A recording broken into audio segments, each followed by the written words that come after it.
What it means is the tithing is a lighter matter of the law. It's very simple. Kanokata theology say, omboita nero verse yoyi.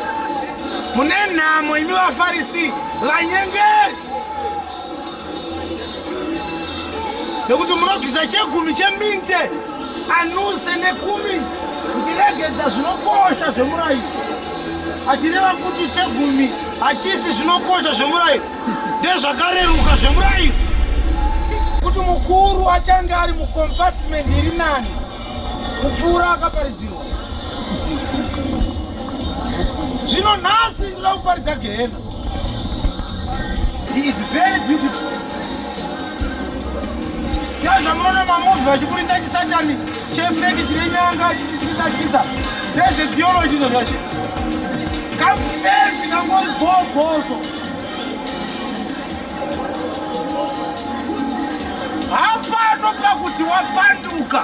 Wakapanduka sei Satani?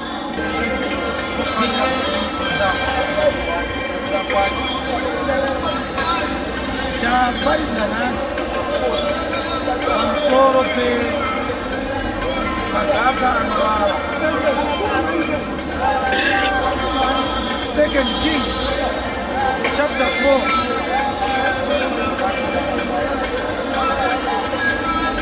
Baba verse 38. And Elisha came again to Gilgal, and there was death in the land, and the sons of prophets were sitting before him.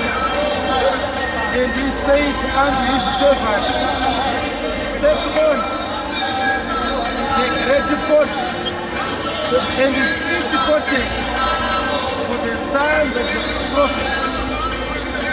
And one went out into the field to gather herbs, and found a wild vine, and gathered thereof wild gourds, his lap full, and he came and shred them in the pot of pottage, for they knew them not.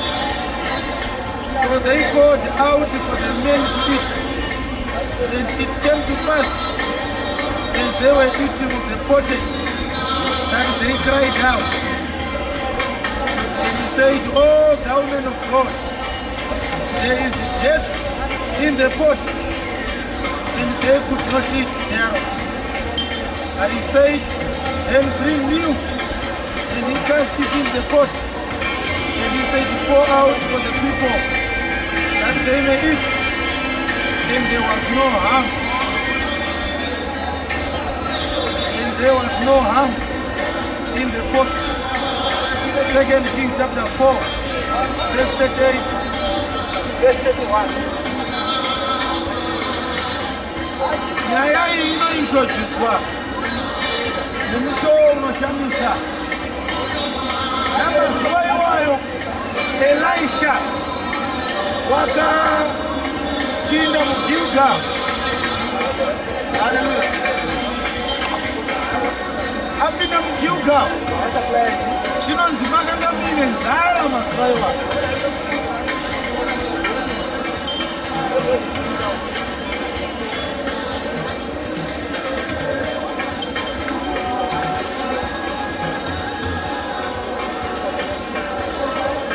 Pakaita nzara paGilgal. Describe nzara iyi nemazwi ekuti DEARTH izwi rekuti DEARTH rinongoreva an aggravated level of drought. Yairi nzara yekuti waigona kushaya munhu akaguta. Munhu wese waunosangana naye munhu anenge aine nzara. Hakuna munhu ane dumbu rakazara. Ndo zvinotaurwa newedza kuti DEARTH sezvazvakaita mazuva e92 aya. Haleluya, haleluya. Mazuva ekunge nzara yapisa, Elisha akapinda muGilgal.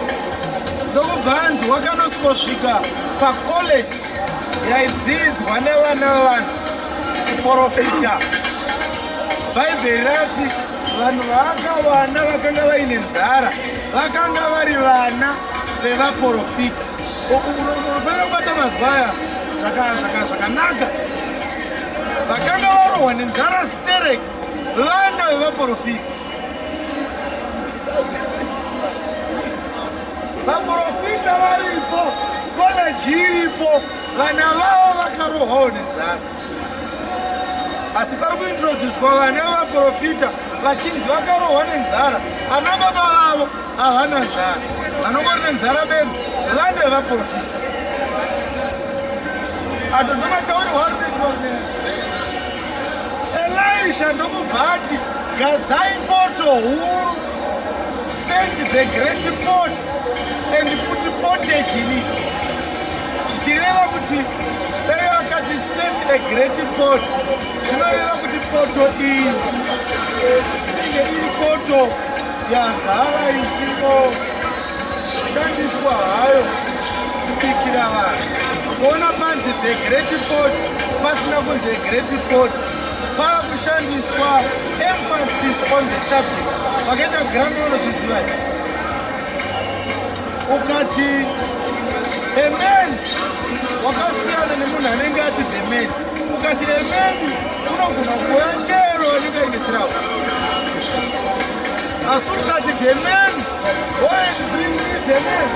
Munhu anogona kunobuda achinobuda anewesewese anofanira kubvunza which man are you talking about? Pakuemphasize kuti pane type yemurume wanoda kuti iye nacho. Saka vari kuti set the great pot and put pottage in it.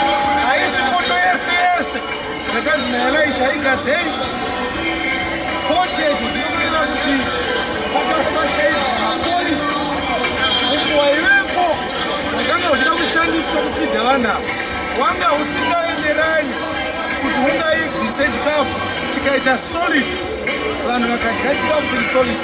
Pottage ipoto huru yakagadzwa pamoto ichifanira kubikwa kana sadza ndokubva yaiswa mahufu matomba, nekuti semazuva enzara paisawanika upfu hwakawanda vaigona kubika chikafu chakati mbiri.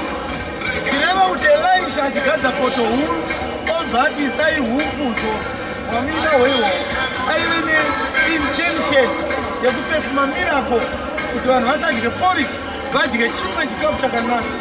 Zvichikuda kuno porridge akanga ati akuru. Ndikunzireni? Haleluya. Maporridge achikwata, Bhaibheri rinoti Elisha akatuma muranda wake. Hapana kunyorwa zita remuranda wake, but iwe tinozviziva kuti muranda waElisha akatuma kugadza poto ndiGehazi. Ipapa aibomera zvisoro. Chinoreva kuti pachikoro chevana vevaprofita pane vana vevaprofita vari kudzidza kuprofita vachidzidziswa navana baba vavo. But Elisha achiona nzara haana kuona nzara panana baba vevana.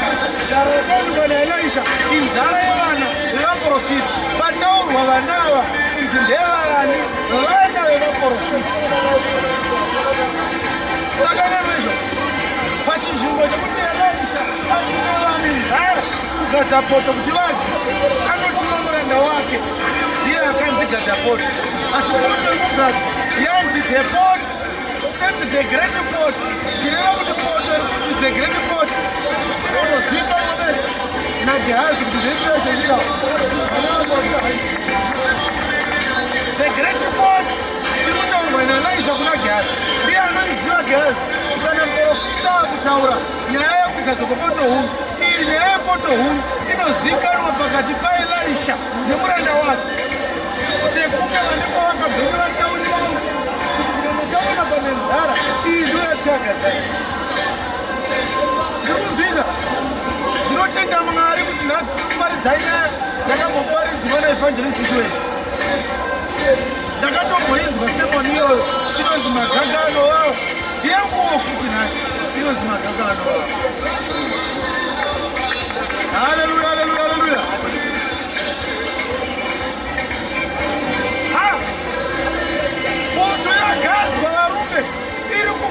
maporiji. Vana vaprofita havana idea tinoda kuti tidye porridge here kana pane chimwe chichabuda out of porridge chatichawana kubva kumuprofita. Elisha watorara ukanatsoiverenga zvakanaka kumamanuscript akabva atobatwa nehope Elisha ndobva akotsira aikuchidzira poto ndiani ndiGehazi. Ndopanonzi mumwe pakati pevane vaprofita akangobuda pakati pavanhu focho ndobva apinda mudondo.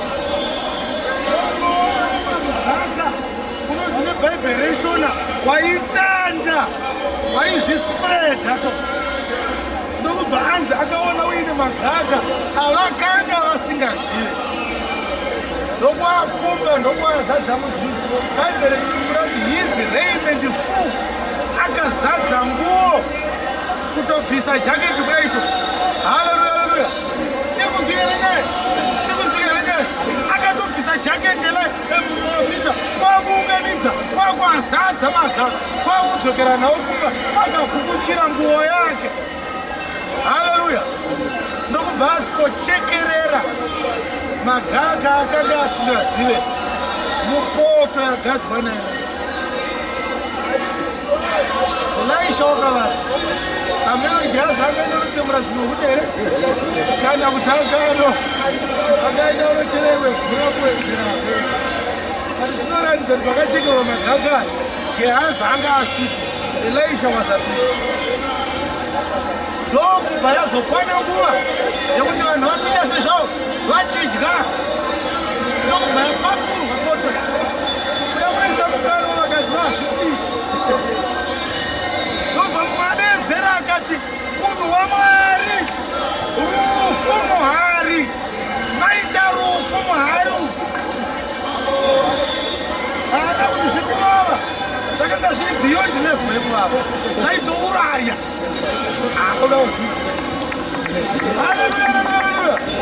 Aiwa akasina kuiparidza takasimba nyaya sheokati tiiparidza uri kuvava muharu. Elisha ndokubva ati kuna Gehazi tsvaga tumwe tuhupfu uye natwo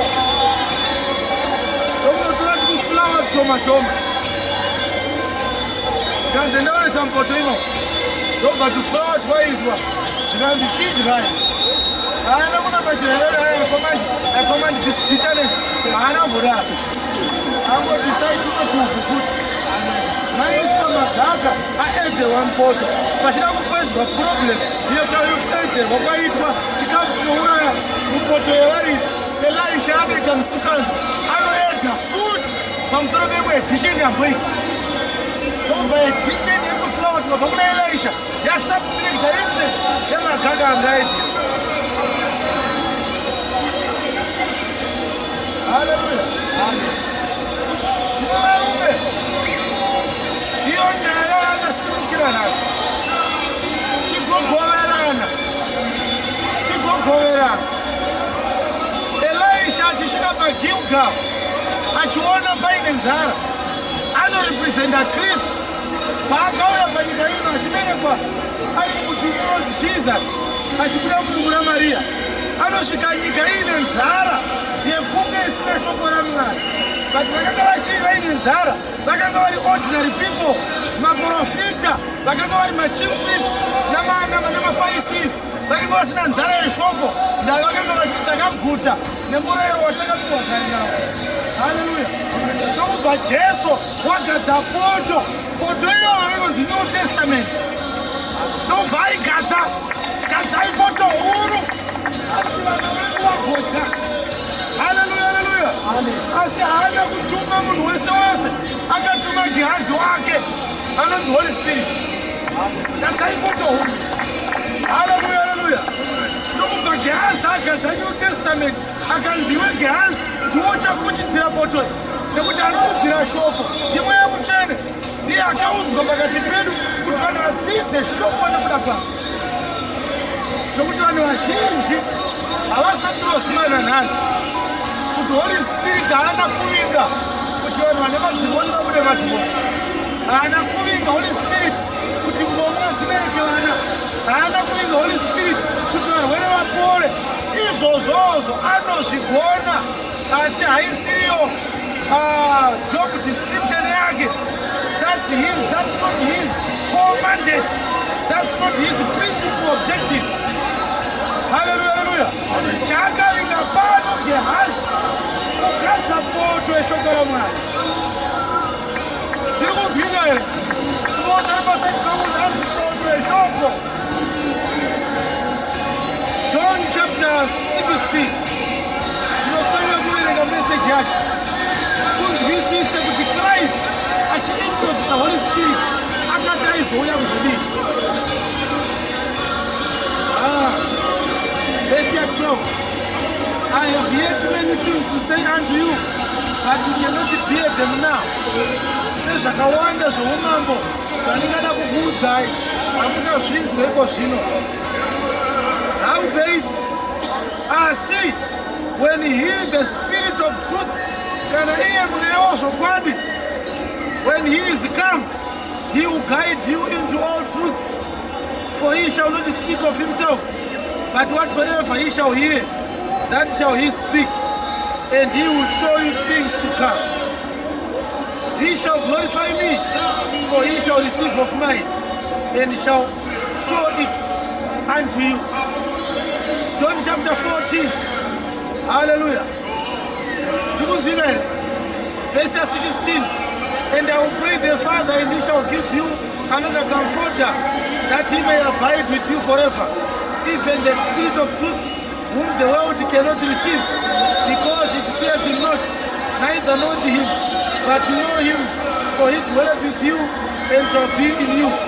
John chapter 14, verse 26. But the Comforter, which is the Holy Spirit, whom the Father will send in my name, he shall teach you all things, and bring all things to your remembrance, whatsoever I have said unto you. Noma introduciho akaitwa Gehazi na Elisha, maintroduciho akaitwa Holy Spirit na Christ, akamuti the Spirit of truth achakutungamirira muzvokwadi yose. Haazi kuzotaura zvake uchataura pamusoro pangu, haazi kuzozvikudza achakudzaini, haazi kuzotora zvake achikupai achatora pane zvangu, achakudzidzisai zvokwadi yose nezvinhu zvandakataura pandakanga ndiinemi, achakurangaridzai zvakare. Your assignment ya Holy Spirit. Kuzobuda kwamadhimoni nekuprofita kwavanhu masera yo hazvisirizo zvaakavinga. Ndiri kunzwika here. Ipapo pandiri kutaura ndopane dambudziko rekuti vanhu vazhinji vanoti Holy Ghost fire, vanofunga kuti Mweya Mutsvene akauya kuzotisa.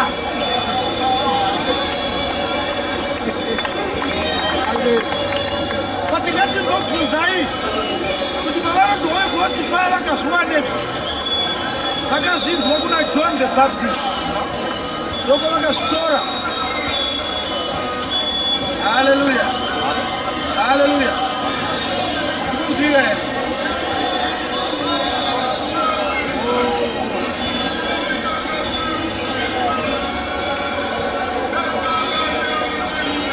I'm trying to look for the scripture now.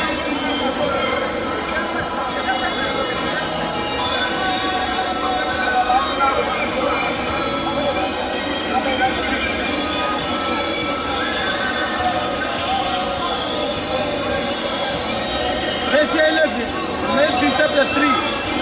I indeed baptize you with water unto repentance, but he that cometh after me is mightier than I, whose shoes I am not worthy to bear.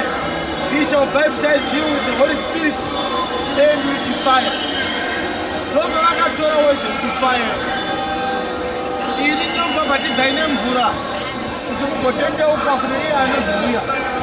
Asi aripo mumwe anouya shure kwangu, mukuru kwandiri, achakubhabhatidzai naMweya Mutsvene uye nemoto. Saka vanhu pavanenge vachiti Holy Ghost fire, vanenge vachitoreva moto chaiwo. Vari Jesu akambozviudzwa zvokunzi situmira moto. Akapinda muSamaria People refused to accept the gospel of Christ. Saka ndakutozviziva kuti kana ndikaparidza kuna vamwe vacharamba kugamuchira gospel raKristu, kuti kunyange iye muridzi wavo chaiye paakauya vamwe vakariramba. Achibuda muSamaria akagumbuka, James naJohn vana vaZebhedhi, they came to Jesus with a proposal: send fire and destroy all these people. Vakanga vachikota book yaFirst Kings, vakatumwa moto naElijah achipisa the regiments dzaKing Ahab. Are you hearing me? If I be a man of God, let the fire come down from heaven and let it consume you. Saka vakanotora scripture iyo Elia anotuma moto tupewo moto pachinzvimbo yekuti Jesu ati yes, kana maona vhesi yacho nazvinoita, akati mweya wamina wausi wamwarimi. Saka ndavakanza vana mweya wamwari vange vachinzwane betauri yekuti mune madhimoni. Saka vari kuti Holy Ghost fire okol mweya wamina wausi wamwari iko kuti Holy Ghost kudini. Ukanoverenga the Hebrew Native Bible uchanoona kuti wedzere kuti Ghost hariwaniki, anenge achinonzi Holy Spirit, Holy Spirit, Holy Spirit, Holy Spirit. Pakatranslatewa Bible kubva kuchiHebheru mumazuva aKing James in 16th century, ndo pakabviswa Holy Spirit pakaiswa rekuti Ghost. Chikonzero chacho ndechekuti chinamato chaKristu changa chichiiswa kubva muLondon naKing James vakanga vachimaya, vakanga vachifarira, ndobvana kuchiintrodusa navakanga vaudzwa nemaadvisors avo kuti mukaunza chiKristu muLondon hamuwanzoitika violence kana maproblems ari ethnic. NaKristu, they are peace loving, they are orderly, they are people who are restrained from doing wrong things that destroy the economy. Saka I desire kuda kuintroduce chiKristu, akati handingachiintroduce kana ndisina kugona kutranslate Bible. Ndauta munenge Bible ariverenge nemutauro wepachirungu atinese watinonzwisisa. Asi mazuva iwayo muLondon maiitika nyaya dzezvipopo. Nyaya dzezvipopo muLondon dziri serious. Saka uchoti nanhasi vane manyaya dzezvipopo zvakawanda. Mamuvha vanoekuita mazhinji ane zvekuita nezvipopo. America kana goes to this far wese kana kuti vana haripota wese ndokwazvinobva. Mune nyaya dzezvipopo dzakawandisa imomomo. Saka vachiverenga Bible vachinonzwa power ine mweya muchena, iye achinzi mweya, vakatanga kushaya kuti tomufananidza nei chatinacho muLondon pamagariro edu. Ndokuona kuti kana ari spirit akafana nemaspirits ari kuhauta kumaspirits avo zvipoko. Saka vakachiona vakaona kuti chine power kupfuura zvekumakuva, vakati saka chakarurama chipoko chakarurama Holy Ghost chiri nani kupfuura zvekumakuva. Ndozvazvinoreva kuti Holy Ghost chipoko chakarurama. Shuwa here varume kufananidza Holy Spirit negoritoto nechisengu. Haleluya. Ndanani vakauya nemazuva mamistakes anoitwa nama dzedu, vati vazezuro havana kuda kunotichana chokwadi chamwari. Kana wakuda kukura pakunamata Mwari, dzimwe nguva haufaniri kungoti ukaverenga Bible wogutsikana nemanyorerwo arakaitwa, especially edu atinawo akaita zvekutranslate. Bible ratinaro izvezvizvi, even King James rakatranslatewa more than 7 times kuti risvike parira, nekuti chiHebheru chaicho icho original deep native Hebrew haina kana one word rine one letter zvayo. Inooneka kuma 26 letters of the alphabet. chinowanikwa ipapo. Chihebheru changa chiri in pictogram form. Chakaita chiJapanese version. Kodhiwa kamukabazi kanongoremusa. Hasi wai hasi exasta. Iwo vega ndovanogona kuerenga kuti chicho. Ukada kunovabvunza kuti kunyora sentence yese ne1 chibazi chakamboda. Ndomanyorerwa anga akaita chihebheru chiri native. Kuti chigone kubviswa ikoko chinoiswa kumawedzi anofitwa maalphabet. Pakaitwa extensive work. Vanhu vachigara nemahebheru vachibvunza kuti ipa munotsanangura sei mahebheru odzidziswa chirungu vaenglish odzidziswa chihebheru otraya kusynchronize their understanding on each and every word. But you understand now because of those problems aivepo dzokuti mumazuva akanga akutranslate bhaibheri vakanga varipo mahebheru acho chaivo vaishoma vanga vachiri kugona kutranslata pictogram yechihebheru yakanga yafamba over 700 or so centuries ichimachuwa kureali nomaletters akakunokufanana nemaletters ari paalphabet vakanga vachirarama mazuva akanga ichiri original pictogram vese vakanga vafa saka naivo mahebheru acho vaitsamba-tsamba kuinterpreta pictogram yavo. Saka saizvozvo unofanira kuona vamwewo vatidzidzei zvakadaro mukunzwisisa matranslations iwaya ugoziva kuti wendi rakadai ndiro hererashanga kunyika. Kana tikati vakanyora vakatranslata bhaibheri vatumwa naking james vakaita mistake hatisi kushora basa ravo. We are simply stating a statement of fact because it is true kuti hapana munhu pasi pezuva anoita a perfect job. A perfect job unongoitwa bedzi naKristu ndiye akafadza vanhu.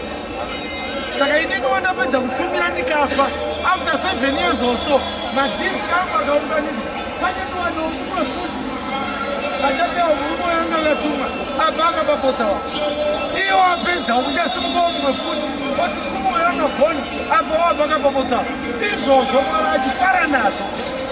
Hakuna munhu anoita zvipese anenge akukontesta uJesus Christ. Haleluya.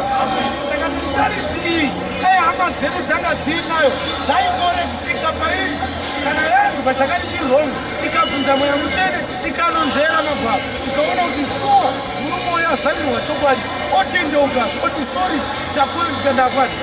That's how the kingdom of God must operate. Hallelujah, hallelujah. Saka Ephesians chapter 4 ichiti till we all come have the full knowledge of Christ, have the perfect man. Ikunzwike tinotoita come to the full knowledge. Haungorekana wapa full knowledge. Anenge amapipiwa tinomwara aiti mapipi anoshanda mapinzi. Ikunzwike tinakutenda Mwari nemeseji yanasi magangano wavo Elisha anorepresenta Kristu ndiye akauya panyika ndobva aona paine nzara ndokubva ati kuna mweya mutsvene gadzapoto huru yeshoko paNew Testament Church. Saka New Testament Church ndiyo poto yakagadzwa naKristu achishandisa his servant anonzi Holy Spirit waari kuti ndichamutuma kuti agozodzidzisa chokwadi chose kana ichinge ndaenda ndichamutuma agogadza poto yeshoko yamuchafidwa nayo kana ini ndichinge ndaenda.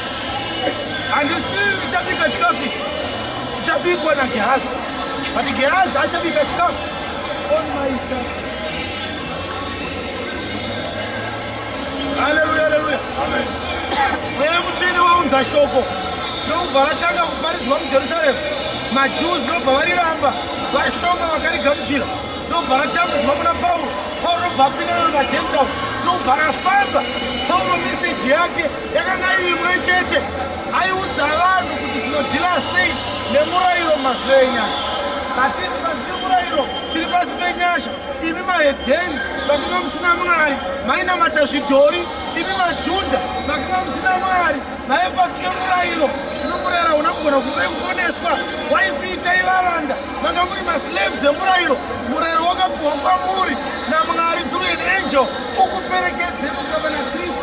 Now udhati maapana Kristu chisiyai murayiro chiuyai kunyasha imachenjauzi siyai zvidhori zvamanga muchinamata muuye panyasha koto ndokubva yasetwa ndokubva yatanga kubikwa chikafu chakuparidza vanhu vakuwana chokwadi chaKristu vari pakati koto ichibikwa hayo pane mumwe akabuda pakati pavanhu ndokubva apinda musango ndokubva anopinda muNigeria ndokubva apinda muUganda ndokubva apinda muGhana ndokubva apinda muUSA ndokubva anouya akakukuchira magaga asinganzwisisi ndokudzoka nawo kuZimbabwe ndokubva achekerera foto yeshoko chayakudza vanhu zvekuponeswa neshoko wakutaura kuti ndakatumwa kuti muite mari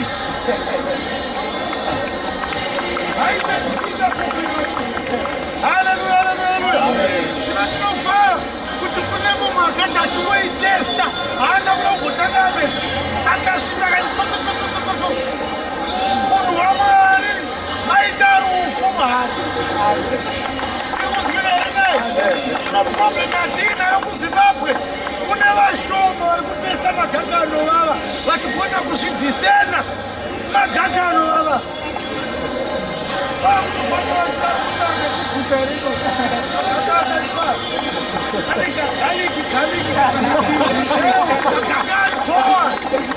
But kune mumwe akatesta vhangeri akanzwa kuti ndiri musango vhangeri harina kubva kuna Mwari vhangeri ndiri musango vhangeri haleluya haleluya haleluya ndikuzvile ha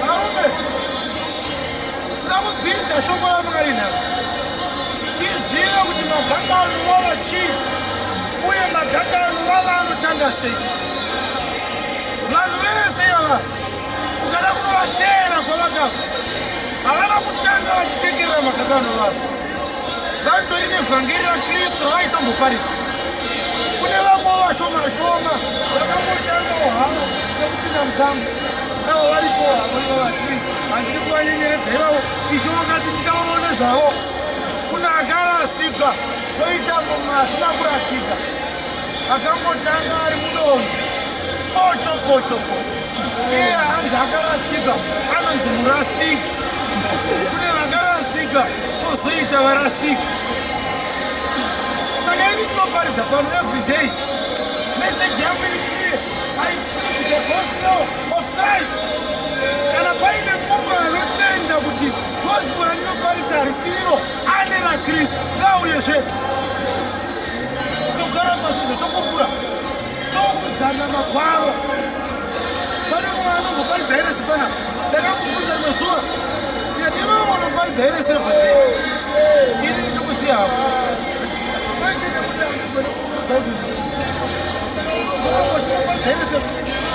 vanhu vakanyanya vofunga kuti hapana anichokwadi saka ndida unotaura heresi yako yakamira kudai ane mameseji maviri anoparidza haana meseji nhatu ane 2 meseji yake ndekuti meseji yese yakarasika yavo ndoi ndo meseji yake kutanga yechituu ndeyekuti maapostles hakusisina Pauro ndiye maapostoli okupedzera obva ati futi zvakare maprofetsi hakuna maprofetsi akapera ndo meseji dzake dziri mbiri kupera kwemaprofetsi nemaapostles pamwe chete nekuti hakuna chii chiri correct as long as yaane zita inofanira kuzvichekera obva obvanzi kereke noungana kumba maprisira nhabwe oti ndo zita rayo iyi yamakazoti zarayo yakabva kupika matori magaga euya musamana aitochekecherekekera saka ndakagonana naye ndikakosera zvaa zvakadii kuti rimwe zuva timborega kuparidza touya nemacheya togara kugomba vanhu vakateerera tichitaurirana nobva taakubvunzana basera imwe meseji meseji anoparidza ndeyekuti vakadzi vanofanira kugara vakanyarara. Vakadzi vakambotiitisa chicho ndemasatanisi. Bhaibheri akati vakadzi havaite sei vafanira kuparidza. Haleluya, haleluya.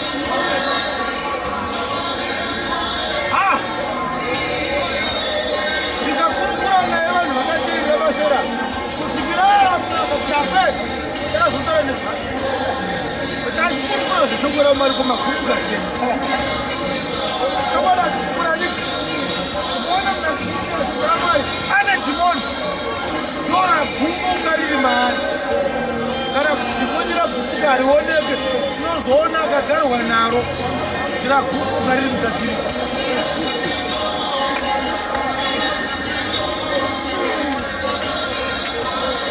Saka akanga achiparidza kuti vakaguti havasi naapostol. Aitotaura zita ravo pano. Ine handina kumira pano kudhifenda bagudhayo, ndinodhifenda chokwadi. Nokugada kuti hazvina kunaka kuti udaro.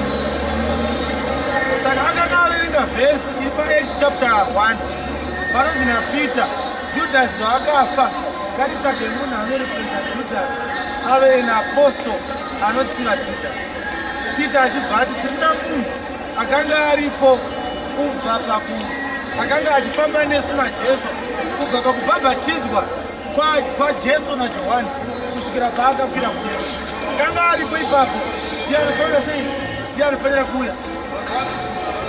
Haleluya. Obva aita iye an apostle anoreplace Judas Iscariot. Saka anobva ati iye vakaguti vanga varipo here. Vakabhabhatidzwa Jesu naJohani vanga varipo. Vanhu voti havanga vazozvisa kwanzi apostles. Haleluya, haleluya.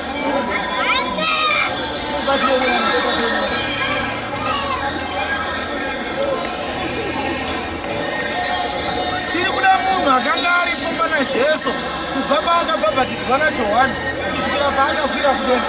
Ndiye munhu watiri kuda kuti areplace Judas ave naapostol.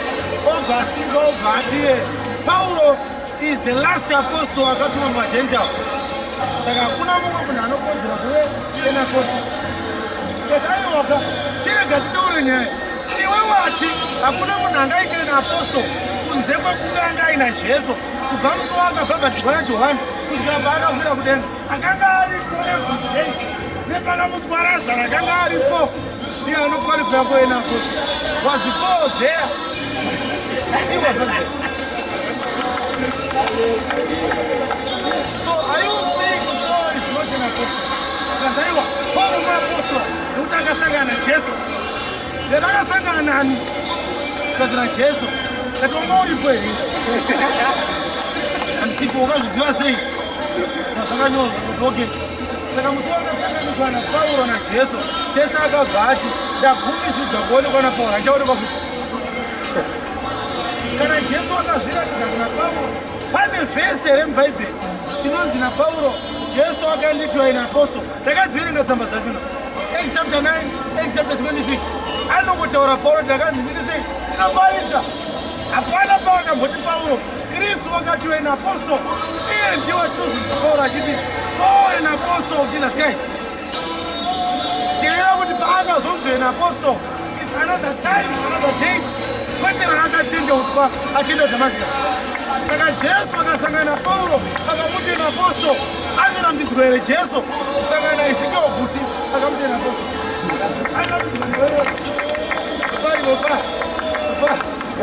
Paseri pakiti atota. Kurambidza Jesu kusangana naye. What we can do nenyaya an apostle ndeyekunzwisisa kuti munhu anonzi an apostle akamira sei. Tonzwisisa office yemaapostora. Katainzwisisa tochivheta ari kunzi an apostle against macredentials an apostle akastatewa musoko raMwari. Do you know how somebody can become an apostle? Don't you know? An apostle haordainwe nemunhu. Hakuna college, hakuna church ingagadze munhu kuita an apostle. Ukaona wanzi nemunhu hawanzi make an apostle, tiza. Hakuna kuzomira ipapo. Hana way.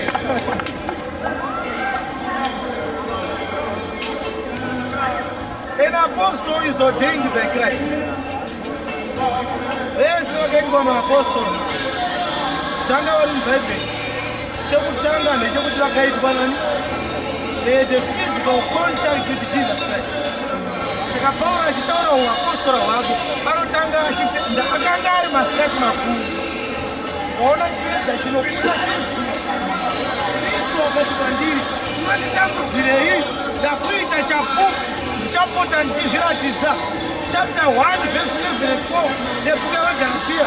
Oh, but I sanctify you, brethren, that the gospel which was preached of me was not preached after men, neither did I receive it from men, but by the revelation of Jesus Christ. Vhangeri randinoparidza yakazarurwa kwandiri naKristu. Saka ina apostle anosangana naKristu. Akataura kuti ndakarota ndichinzi ndaoneka ina apostle. Ari kutonyika. Anofanira kutaura contact yake na commissioner.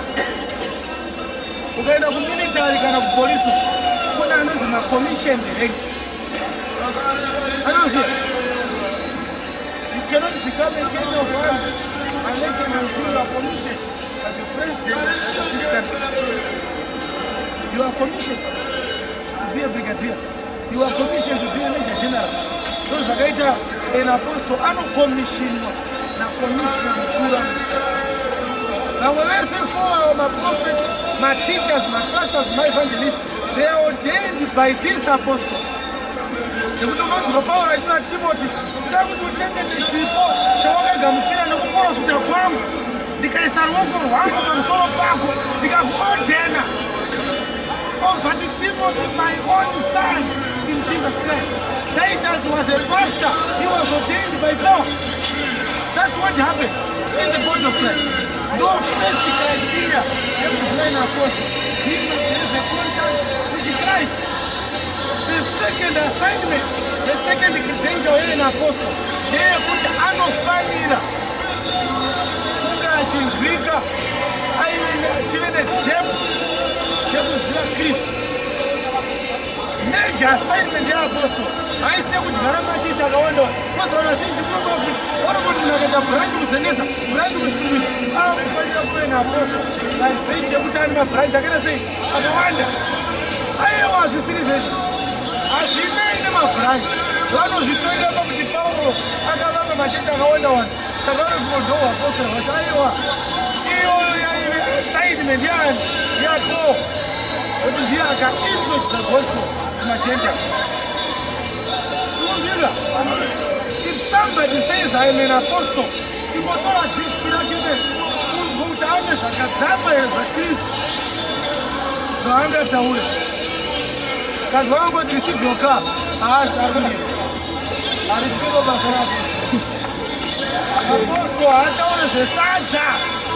Anotaura chakavanzika chaKristu. Ngatinzwe kuna Pauro.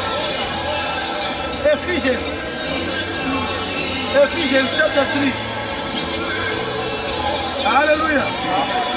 If you have heard verse 2 of the dispensation of the grace of God which is given me to you, kana makanzwa nezve mwakawenyasha dzaMwari wakapiwa kwandiri naMwari nekuda kwenyu. How that by revelations he made known unto me the mystery. Nekuda kwenzira zvakazarurwa ndakaudzwa ini chakavanzika. The mystery, as I wrote in few words, are four, whereby when you read, you may understand my knowledge in the mystery of Christ. I specialize in chakavanzika cha Christ, which in other ages was not made known unto the sons of men, as it is now revealed unto his holy apostles and the prophets by the Spirit.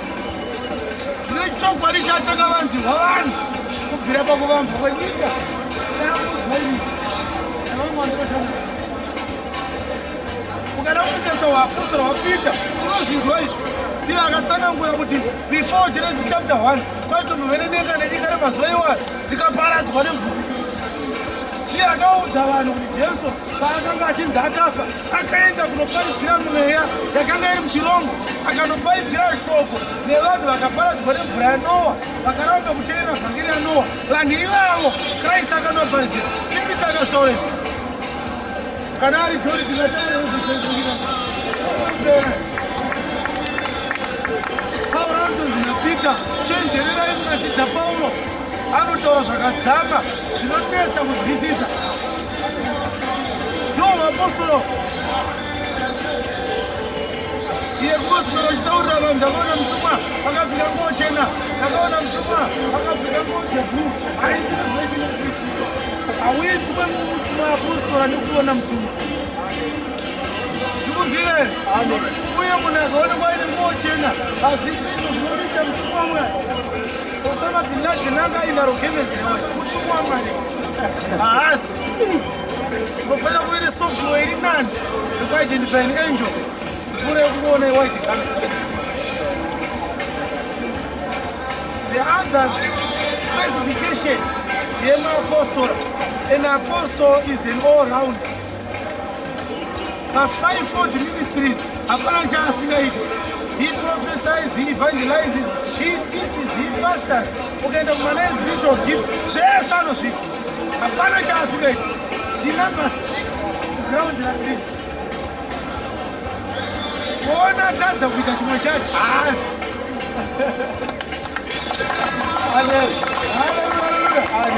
Anofanana nechigurwe ichi chinoita rich the other singer. Ndozvaakaita. He is the third pamisheni yaKristu. Ukandoenda maPsalm 133 inoti zvinofadza sei kana hama dzigara nomuchinorugare.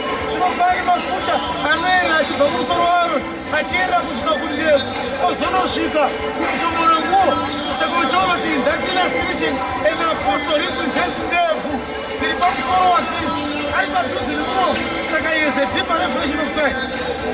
So mweya mutsvene paakava kuchechi akatengera pamaapostoli. Saka mafuta ari kubva pamusoro waKristu achienda nekutebvu ozoona kumutombo renguo. Anofanira kunamatira vanhu vakachipora, anofanira kujera mweya. Pauro anoti kana vari pandimi tinokukundai mese. Hakuna anotaura nezvinotenga. Haleluya, haleluya. Ndinozvineva achidzidudzira 40 minutes dzake. Ndinozvineva kana kuri kuprofita tinochiona chinoita kana Pauro. Vanhu vachienda kuRoma tadii kumbomira nechikepe ndaona chanyura vakaramba kuda sei kumuteerera chikanyura chikepe chikaparara. Vanhu vakazopona nemapuranga vakabuda kuenda kuRoma. Haleluya, haleluya. Kana iye kunamatira vanhu vavachipora hatingataura izvozvo. Iye akadhistroya nyoka yanga iri pamauta yakanga ichitambudza vanhu vese. Vakaruma Pauro vanhu vakati musikita uyo anotanga nyoka ikaona yakuruma utori vagara haisi nyoka irai.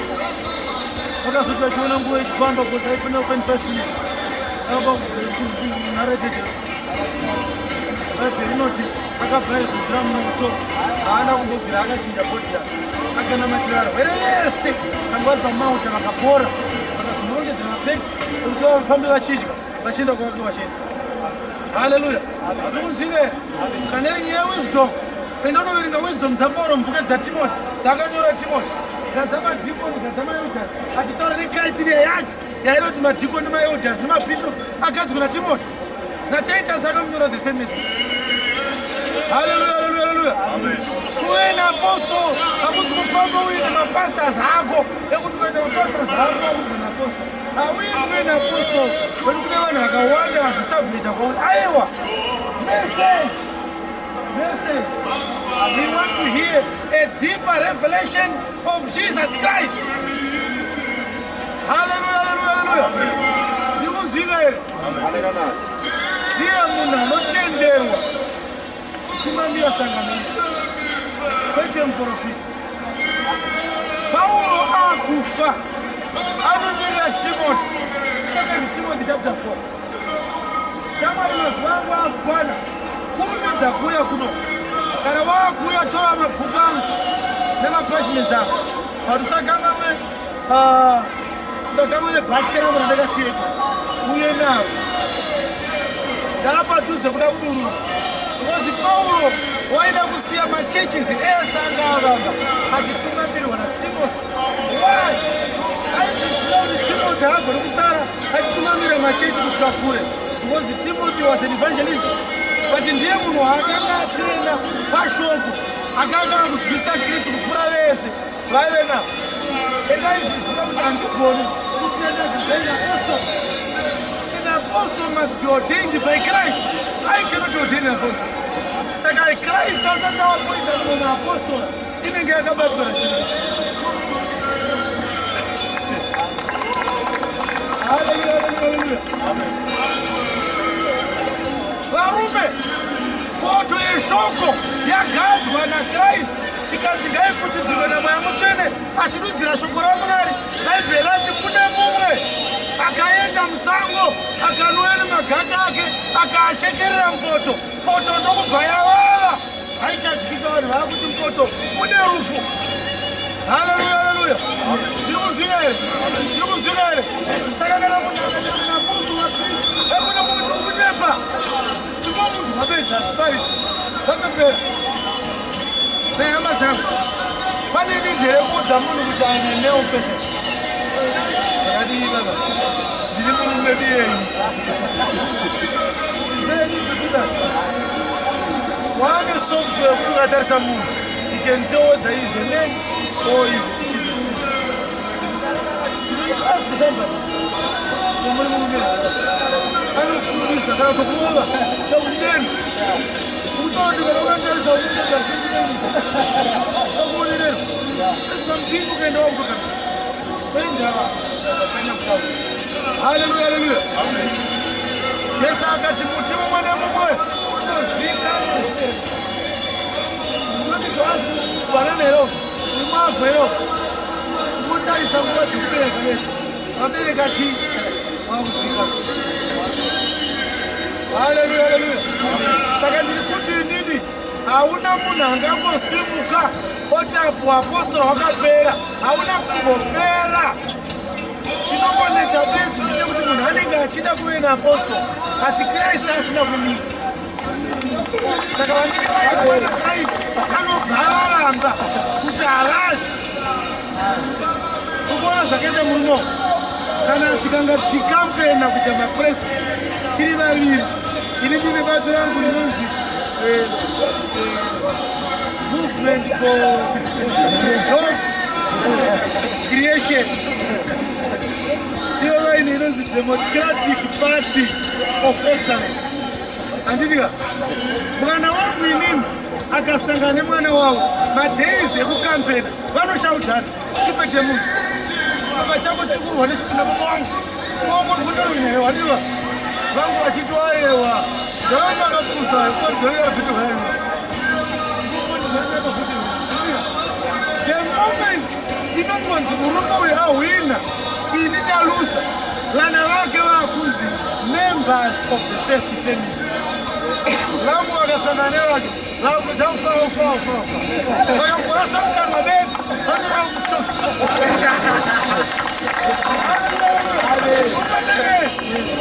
Saka nometa ndichimufarire sei handichatenderwa kumumhura kana kumutuka. Ndinobanzi pane 133D undermining the office of the president. Ndikunzwika here? Yes. But patati company ataizotukana angorebenuka zvaibasiresamoyo awine akangowina bedzi achaita download his excellence.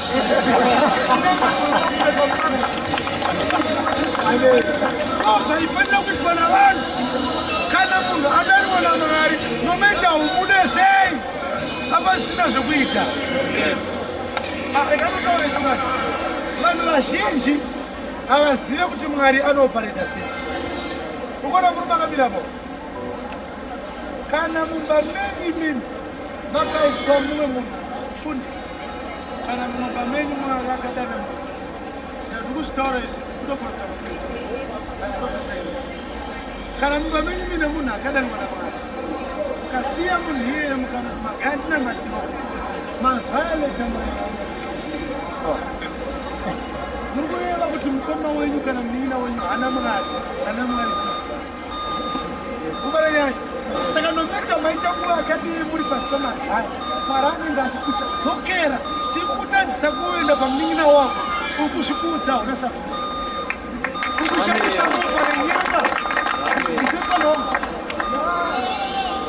vanhu vamwari vaisafanira kutsvagwa zvekuenda kunokwira bhazi kana kukwira ndege kana kuzokuve vari vanhu vamwari vese angotsvagwa akasukira ndisimareketera ndikaportfolio kake otodeva unokotsvagwa vapfana tu akavharika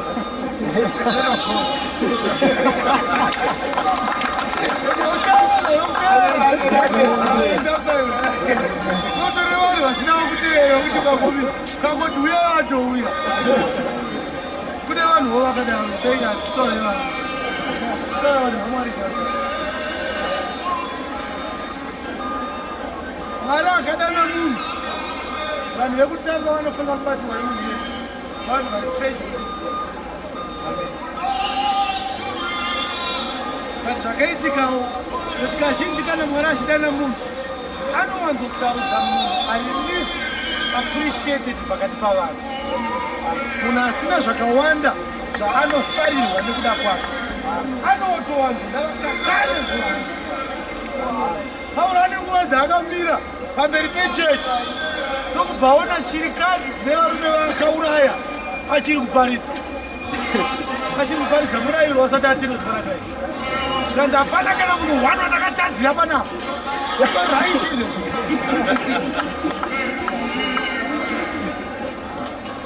ramba aitaura kuti kristu akasika varume venyu vandakauraya kana akandiregerera who are you kubvunza nyaya yacho inini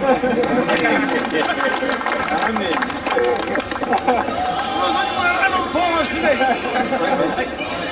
ai anotaura anobhowa abhero waurawa nakei akiti abhero waurawa ane kwaari obva aona ishe achitaura nakei wabhero ari kupi akati yes amatwa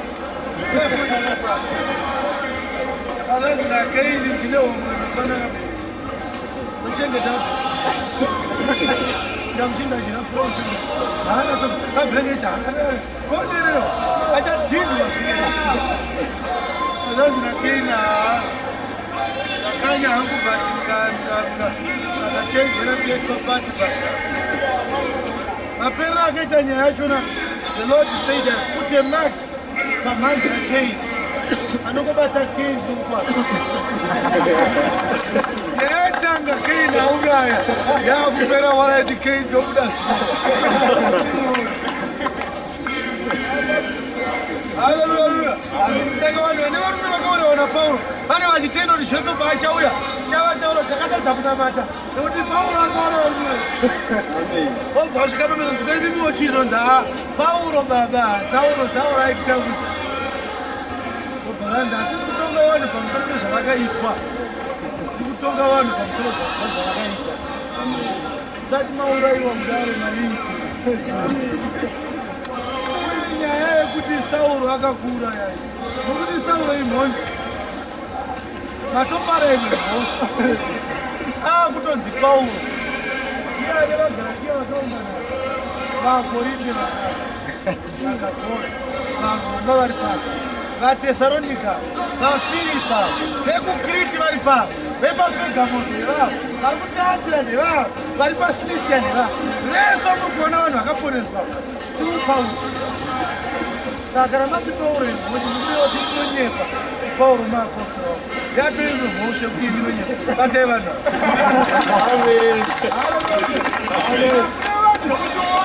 nhasi vanofunga kuti perception yavainayo pamusoro pako is the same perception ina Christ pamusoro pako namba mwari anofana vanhu ukatadza na 10 o'clock kabangu nebangu uzozobati after 3 days wesikacheni asi wangopedza kumbaya na 10 o'clock na iminute past obva vari Jesu ndakutadzira ndiregerera kudenga unenge watoone deed discharge my order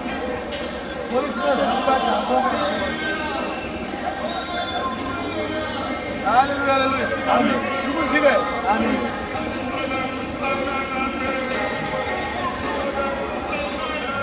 Zive the nature yeushumiri hwatakapiwa. Tine vanhu vakanzivo vabatsirana naGehazi, nokuti mweya mutsvene ari anoparidza shoko raMwari, anoparidza ari muvanhu, anopinda muvanhu, handinika. But pakati pavanhu vari kubatsira kufuchidzira poto yeshoko, pari kunzi pane vamwe vakabuda pakati pavanhu ndokubva vati pocho kupinda musango, nokunouya vakatakura magaga avasingazivi kwakuchekerera mupoto yeshoko. Vanonzwa ndobva vati no, tinosinzwa shoko richiparidzwa. Iri hasisi shoko iri rakuva shoko rakura. Kubva adedzera akati munhu waMwari, maita rufu muhari. Iyo problem yasangana neZimbabwe hama dzangu. Tine vanhu vari matest buds akakoraptwa nechibonera. Matest buds ako anoshata zvekuti unogona kudya mhiripirano akati murume anosura here usingainzwi kuva vakana mutare anenge afa matest buds. Pane ma-intoxicating substance anoti kana ukaisa mukanwa mako anouraya matest buds. Chirwere cheshuga chinozviita futi. Unonzwa munhu akuti achitesta shuga so haanzwi kutapira kwake, achitesta sauti so haachanzwa kurova kwake.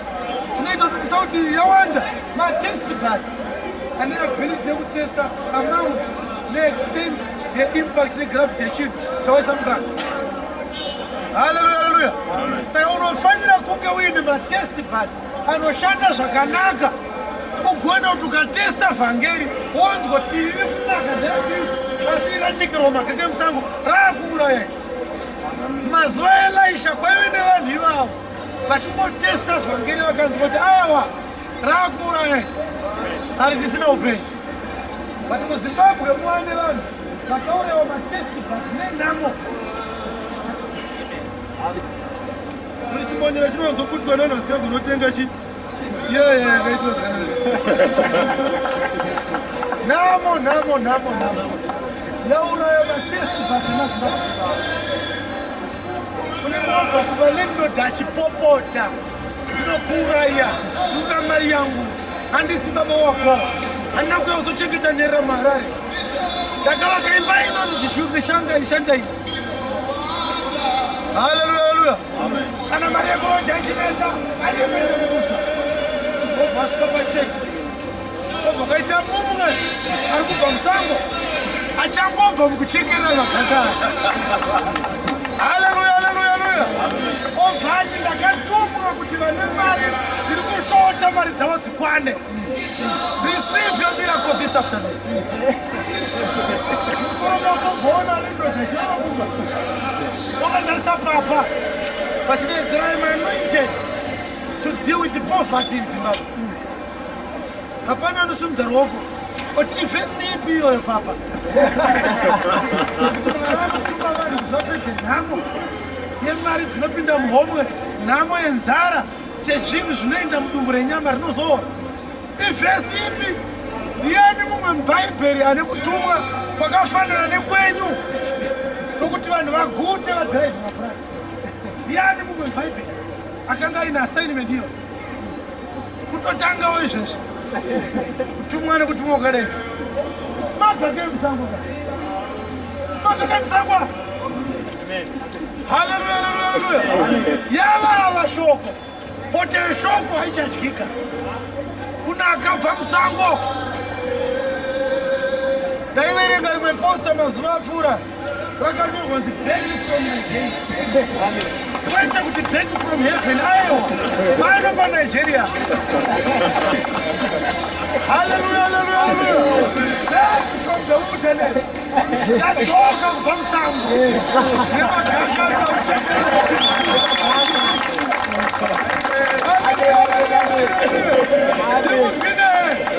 Kuna achibuna pachena kuti ndiri kubva musango ndokuona nedzimwe dzienda ikoko. Haleluya, haleluya, haleluya. Vanhu kubuna pachena ndiri kubva musango. Kuna akati papa vangu vanobva kuUganda ari kuti simba rangu rinobva musango. I derive my power from the wilderness. Mwaraga kutuma muri muno muZimbabwe.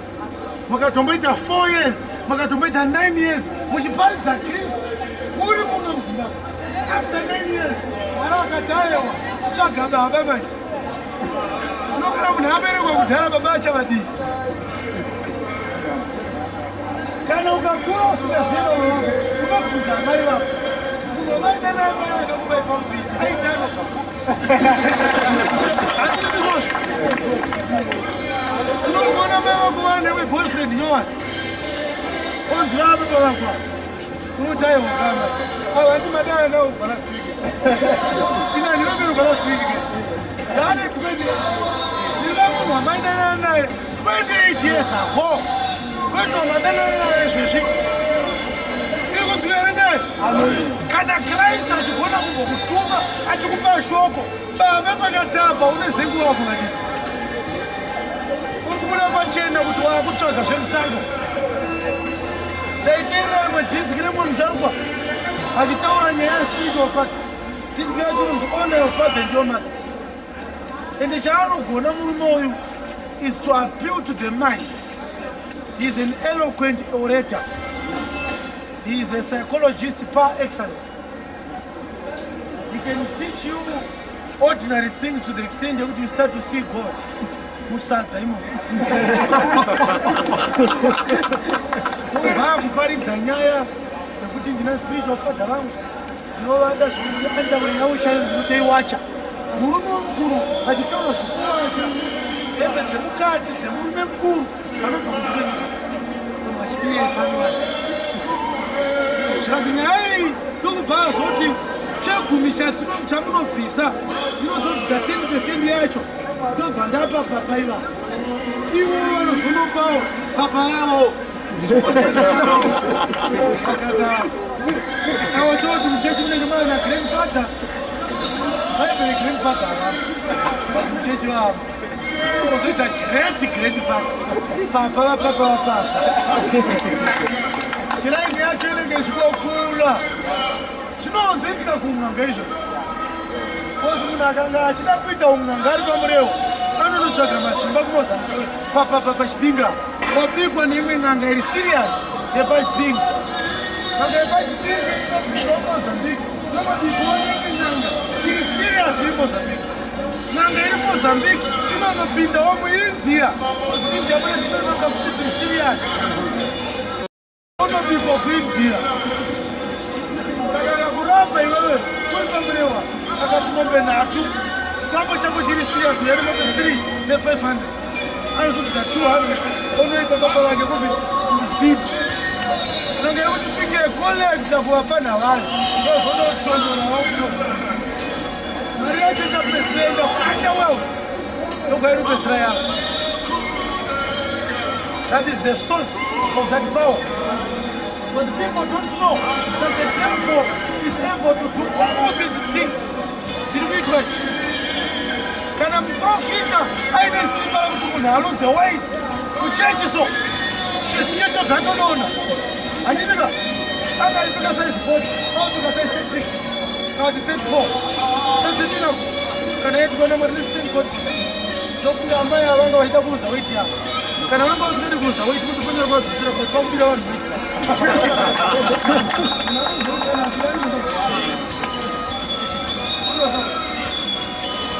kana muine power rekuti munhu anozi weight sina kukuigirai munhu arikutadza kugena weight ukagona kuti akagara kudaro umoikana sketi yapuduka ta anga aipika size 10 obva anzi akutoda sketi yesize 40 atoo madhafini ukagona izvozvo paurinira ikangopfumira pakutambudza bedzi isingagone kuwedzera questionable asisina mwari. Hallelujah. Akuna kuenda na twice. Ato 3 meters high. Kana 1.5 meters tall. Mwana mwana mwana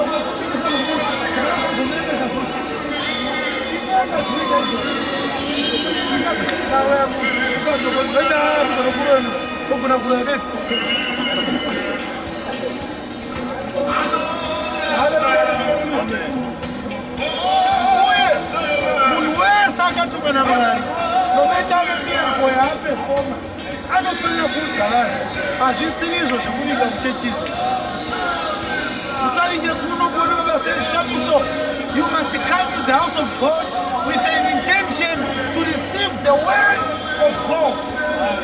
All these miracles, they are casual. They don't take you to heaven. They don't have any ability to take you closer to Christ. You need the word of God. But kuna watu wakaenda msango wakanotsoka nemagakala tiparidzai nyaya spiritual father ndonobva ati inini ndakanga ndisingazivi nyaya spiritual father ndakatoziziva last year neshamwari yangu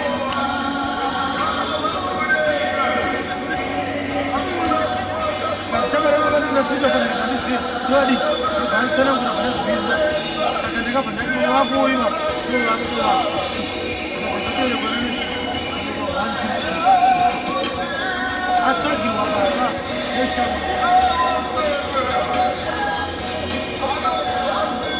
kana mupasta wako asina spiritual father inanga muroyi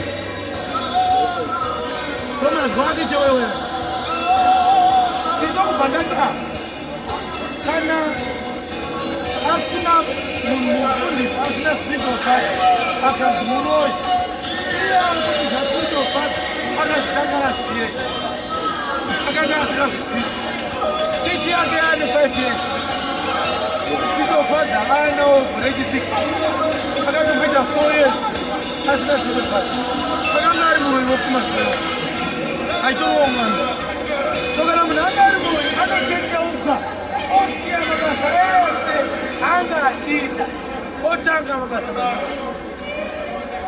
saka chechi akanga atanga ari muroyi ndoyo achiita ita nhasi saka muri wenhema ari serious akatendeuka anotangaudza chechi yake chimbodzokera ikumba yanga iri chechi yemuroyi iri kumbotendeuka mazuva ano andamira kuti kuroya kwangu kwese chazotanga haana kudaro akangopfurira mberi ndano akaita ari muroyi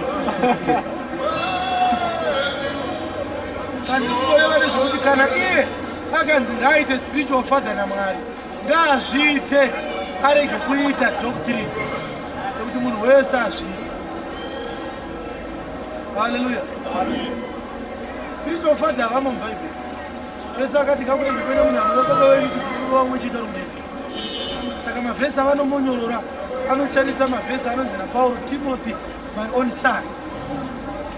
Saka Paul was spiritual father married by Timothy. Mistake yaanoita ndekuti azive kuti kana munhu achiti son anogona kutaura munhu achimuti son in two capacities. It's either he's a father or she's a mother. Paulo achitaura nemachechi ese aakanga avarwa haana kuvati ndiri baba wedu, aiti ndinokuyamwisai nemukaka sendinofidha vana vachechi. Obva ati I groan in pain like a woman giving birth to you. Ndine malabor pains handina. Paulo achirera naTimothy haana kuvarira sababa wavo, akavarira saamai. Shoko chitokura mugaragarisi iye achibika garati anoshanda obva amai chikafu amai vodya vozoyamwisa vana nemazama. Saka Paulo ati ndinokuyamwisai emamakura ndepikira ichingwa kana nyama yakati korei zvino hamusi kukura. Saka Paulo achitaurira Timothy kuti Timothy my son aitaura as a mother not as a father. There's only one father. His name is Christ.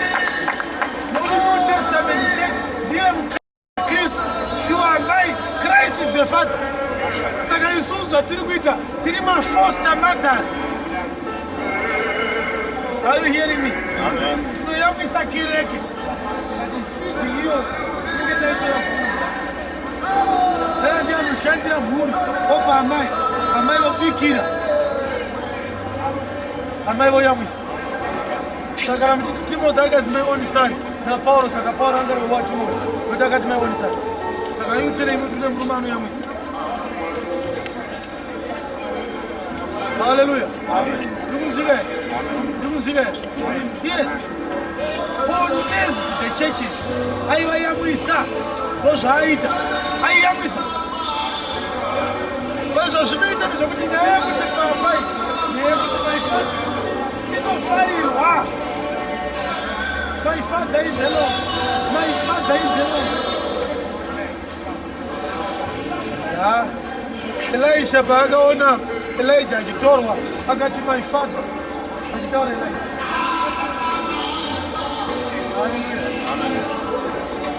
Ari mubvunzo mumwe chete ndiani akanga ari spiritual father waElijah? WaAbraham, waPaulo ndiani? WaDavid, Samuel anongotraina David anything, akangozodza David bedzi zvaakaita.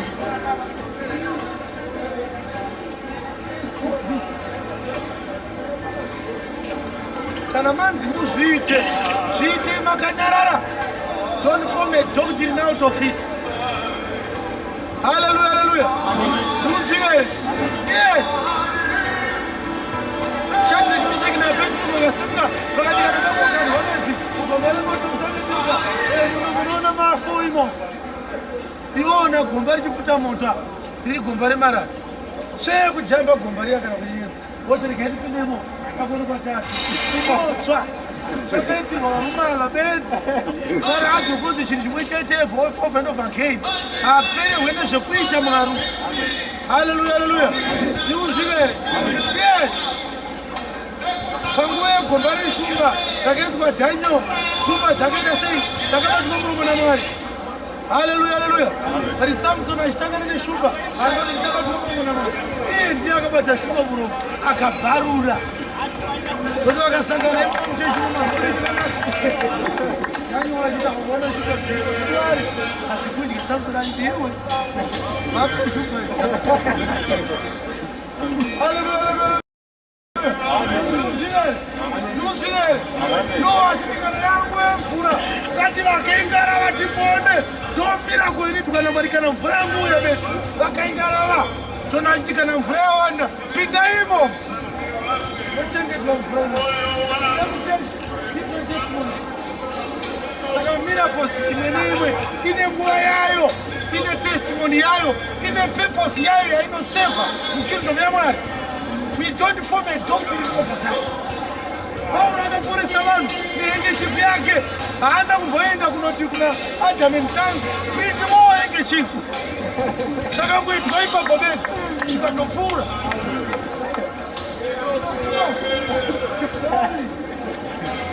Kuti kune mumwe kuti asvingotsika chete vanani kwakamirira kunokura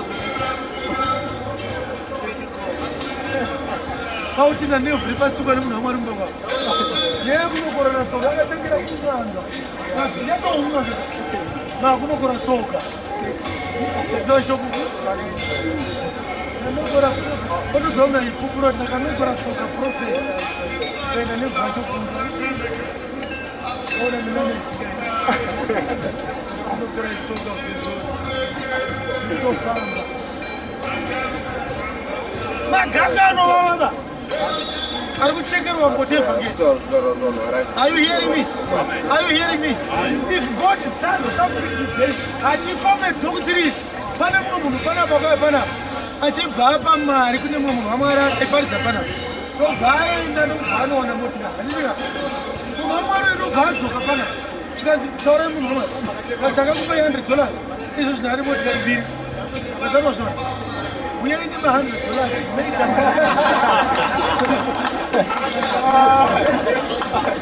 vanhu vakutorwa moyo yavo avamagake musana zvakaitirwa uyu zvine zvazvakaitirwa. Hatiite doctrine yaizvozvo.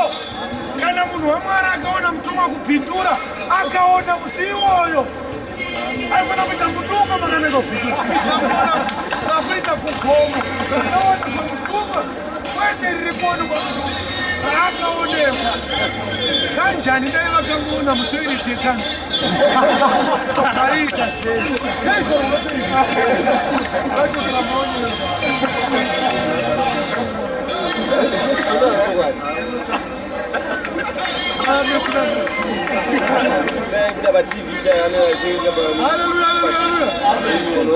Peter, James and John vakuya gomona Jesu ndokuvaona Elijah na Moses.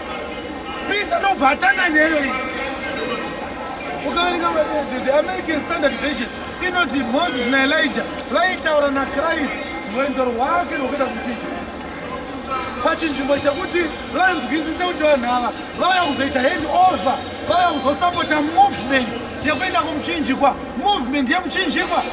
Elijah achiti inini I'm coming representing the prophet. Saka profita zvemahumbwe, I prophesied about you. I'm coming to hand over everything to you. You are the chief prophet. Moses achiti inini ndandiri muprista ndinda kuordina chikavhani chemahumbwe chemurayiro ndinotakamira kavhani chinowa shinama kuzopa. I'm handing over everything to you to go forward and give us a better covenant. Peter ndobva anoti zvanga zvakadii taita vakamatumba tigare pano vaigara Moses nerenyu vakuda kuvaka monument iko pachida kuitwa movement. Hallelujah, hallelujah, hallelujah. No idea tina takamboshaya bhaibheri ramufana ndikazodzoka naro after 2 days vamwari kandafunga kuti ndinoparidzawo special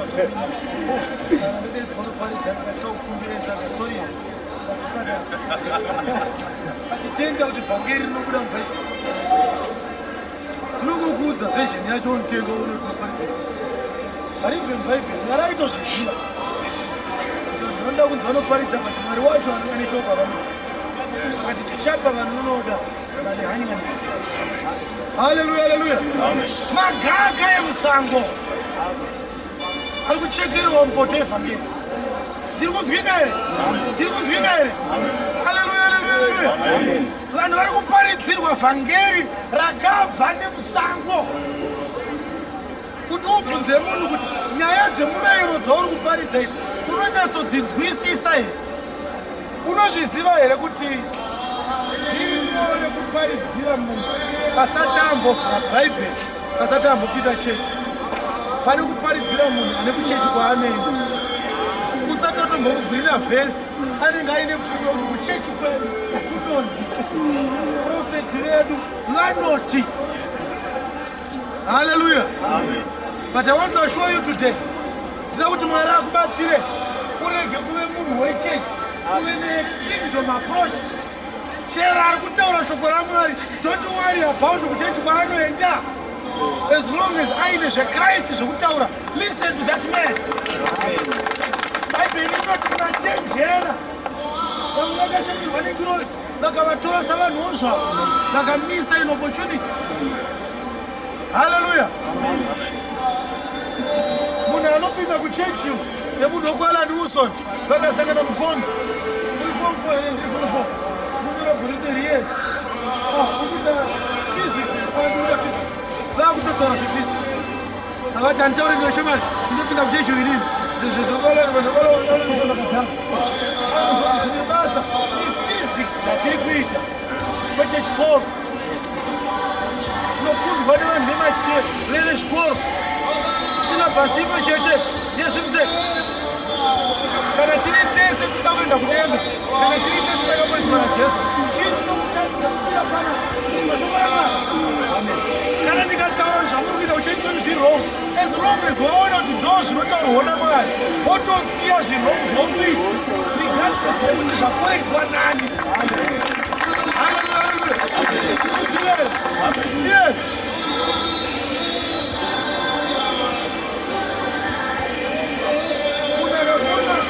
Akabona akabata lion lake abvunza kuti waritenga kuti anozodhiyo lion lake ekutoka zodhisira kuti magara mukopi nemunhu vatamata zvegai haanonoke kufunga shoko yawatenga lion lake akubvunza shoko mari maritenga kupi lion lake une basa neshope wewe basa neshi ndo kama mtu zakisha urupini oto soto yakopera acha na ukuta atogumbuka ndakataura ndikati Jesus is stupid ariko kutoza kuti amuna asuka the prophet is stupid nedu wakanyama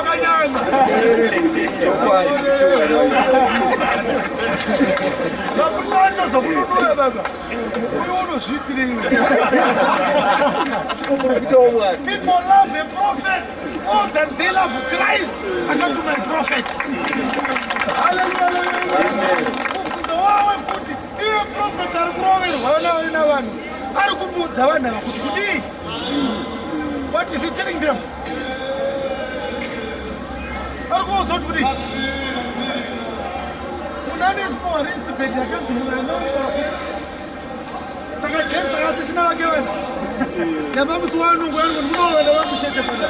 Vaprofita ngomira kusati.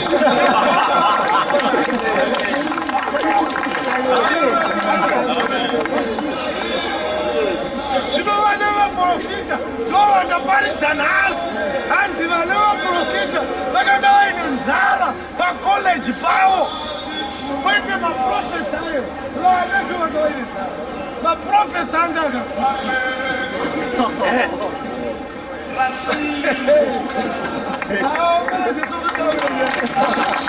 Elijah akasvika paGilgal ndokuona kuti vana vaprofita vava vaine nzara zvikanzi gazi gadza poto huru tabva nepoto kwatabva nayo tauya nayo pana festi pana.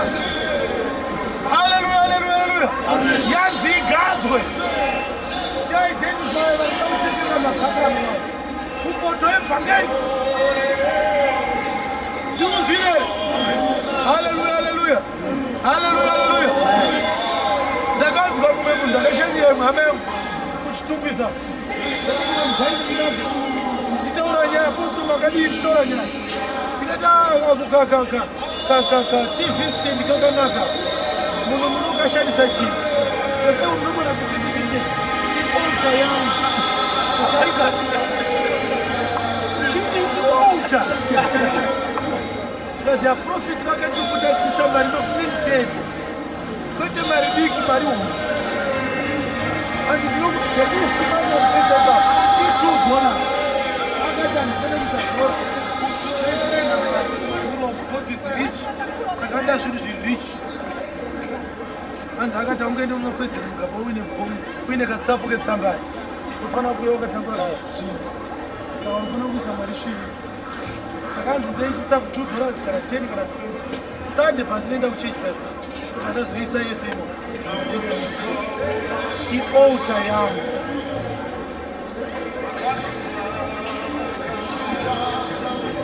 Kusowewo madzibava nadyamu kane vachipa vanhu mbiya vachitiisewo pasi pemubhedha kumangawo inenge uine chimuswe chembeva chaunopiwa ikoko onziisa chipiro semufanana zvichiitwa nasatani nezvakuitwawo namwari. Haleluya, haleluya. Nyamba tine olta imwe chete yakabviswa ose maolta atakanga titambudzwa nawo. Haleluya, haleluya. Olta takavakirwa, it is the New Testament altar yakavambwa pamuchinjikwa. Haleluya, haleluya. Iolta yediyo ichi chisimbi chamava kupfugama machira vanotoenda vonopfugama voisa mariyo yeka. Haleluya, haleluya, haleluya. Saka vari kupractice ung'anga mbichana mbichana yatoshira imba ino obva aenda kuchechi onobva kakudya mafuta oyo oisa pashira imba ari kupinda ung'anga mbichana mbichana ng'anga ine chinhu chemafuta iwanika kukubaba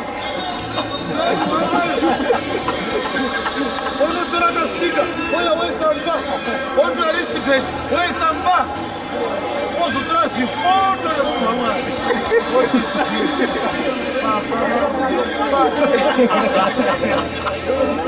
vakutoroti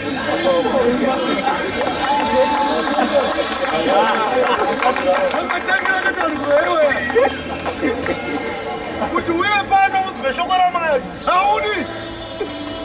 Shoko haudi kana izvi Kristu wakandiudza pachena akanditi vanhu my son they don't love me, they don't love God.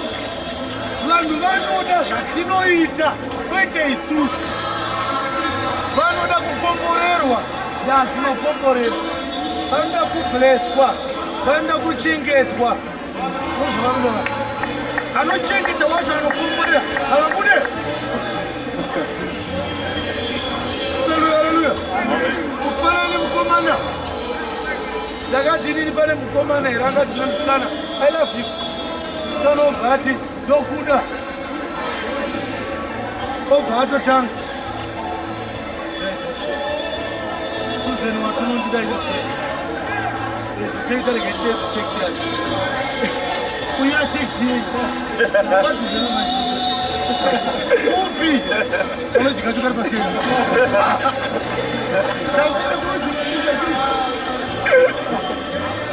No, Madam Zion.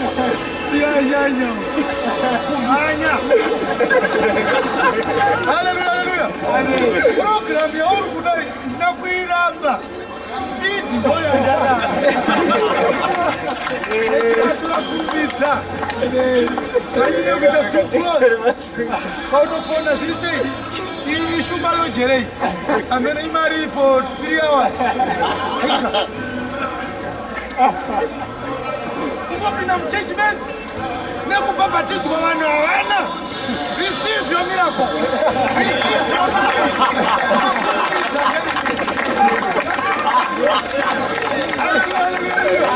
Amaganga emusangwa akuchekererwa. Bhaibheri munhu haana watengeserwa kudhara atorepo.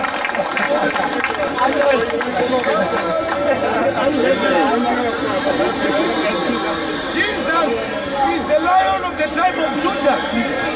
Anditika. Hallelujah. Zvinomaitire shumba kuvana vayo inoruma so kana vari vadiki. Vana veshumba vanozvarwa vakaenzana nekatsuro kadikidiki rakambirana. Ndosaizi zvinobereka kamwana keshumba kadai. Igo karuma inokatransporta kuti kakakura kane kachingochinjwa nzvimbo. Haigare panzvimbo 1 kusvika kakura. Inenge ichiitira mamwe predators anoda kuuraya mapere nenyoka and so forth. Saka inokaruma so. Igofamba 10 kilometers yakakarunga haina mombe. Kanokasiya kuda. Ndodzokera inotora kamuganga. Inonzobereka 2 pesa. Hallelujah. Kana yatwisa ukatarisa kamwana ikako kane kasina vanga kana mbichana kaitotamba namari kachiseka uresa iwo guta kumana masine shumbera vaicharuma kumana ashumbe apera haina kupera iri kuitira vana vayo. Svikaiwe imabere muone mazino mamwe chete iwana inobharuwa kusvikira ita kunge mincemeat. Same teeth, different approaches. Barikene kuti kusambana naye. Vana vayo inosiya isina kana maka. Asi kupeni. Inobhedrika kodwa munhu wakashuma wedu. Kana rishamana kuyoso. Ngona kumba kune basa. Ngobule vana vayo havana kasi.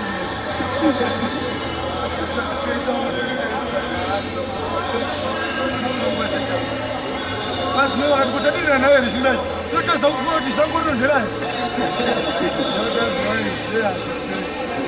asati vagona tovazivei katisalera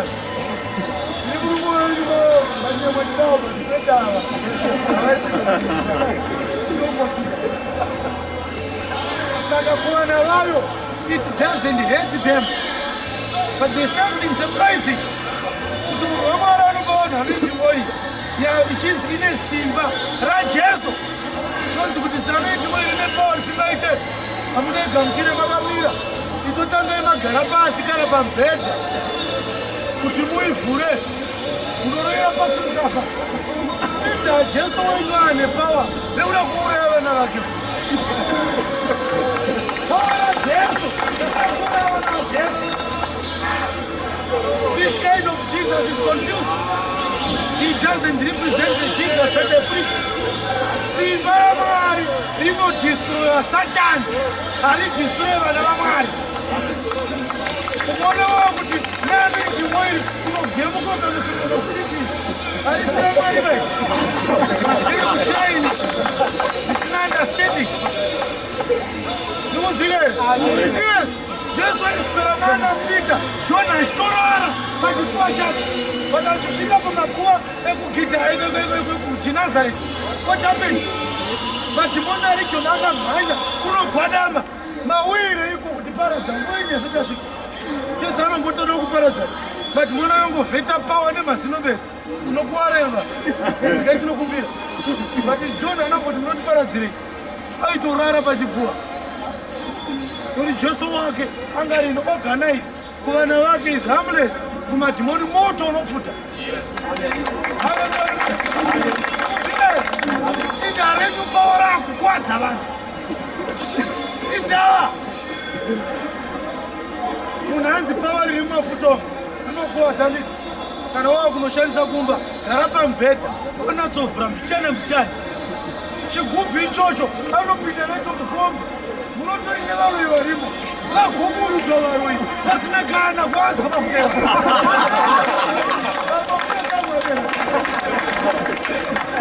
ini mwana waMwari mafuta anondikwadza varoyi vari kugogara vasana tikanaita kuti norepisa chombi tikune vari kuinofuta kuna Hallelujah. Nyamba magake emusangwa akauyiwa nemumwe akazadza nguo yake uzokuzadza nguo uzodza vanhu vese vaanotungamira sanganiro navo ndonguo yake mapastas ake masina vanhu vake vese vaanoshanda navo akazadza simba iri kune dhiski randakaparidza kungoti rakapera zvaro parakatitiranyesha by the end of this month madhiski ayo anenge avapo yatiraising money yekuti tiaproduce inonzi chegumi chii ndakaiparidza nyaya ndakasimba yati wese anoda kunamata Mwari ane hanya naMwari haafaniri kubvisa chegumi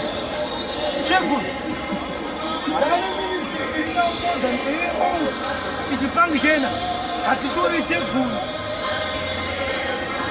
no kumira vanhu kubvisa vanhu chegumi umbavha magaka emusango iwo haleluya yes kana uine vanhu waunofunga kuti anayo vhesi inotaura zvokubviswa kwechegumi uya naye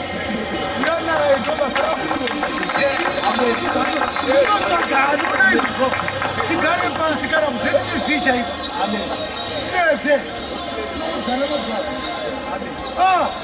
Paul wakati kuna Timotheo rightly dividing the word of truth. Hallelujah. Amen. Kana anapeza chile theology yanayo. Torenye. Achibviswe chebvi.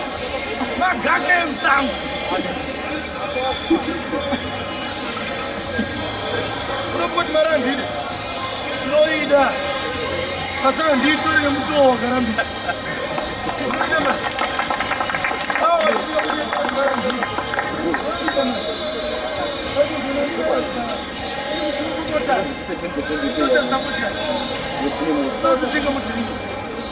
Saka marindoida kuti handikofa ndakada kutora mari nemutoo usingadira no munhu akati munhu waMwari mataura nyaya yechegumi nditsanangurire nomutsanangura oti ashuwana asikazvizivi musooneka padza meseji iyo it was somebody an old man akati ndaane 27 years ndiri bishop wechurch ne3 madegree etheology 2 acho ndakaitira kuLondon kubva chechi chitanga kuchegumi asi kutova chokwadi munhu waMwari zvaindinetsa kuti tinochibvisa nemutoo upi ndaishaya munhu anonditsanangurira zvamatsanangura nhasi ndochokwadi chaicho cheguma chifanya kubvisa ndokubva zoti wakasi kutaura chikati munhu waMwari ukasaudza vanhu cheguma vanhu havabvise Saka zvadakuita ndichambomira kuudza vanhu chokwadi for 5 years. Kana chechi ane mariwo tozoudza vanhu chokwadi. Kana munhu achienda kuti ndisaparidzira kani handichatombouya. Shumira audzwe magaidance ekuparidza. Paridzira naiko.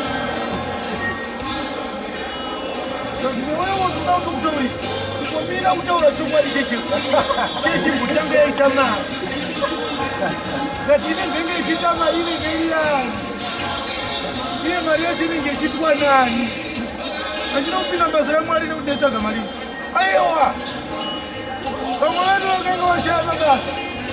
Vazonzi endai kuBhayibheri. Saka vakapindira chifundisi iri nyaya yeprofession isiri yekudana. We were working. There's no matter visitor. 2012, I resigned and I would zingwa. 3 weeks ago, my former division chief was here. Storing. We were going to get a food. I should do it 1 month in it. What is I? Got to go in the past.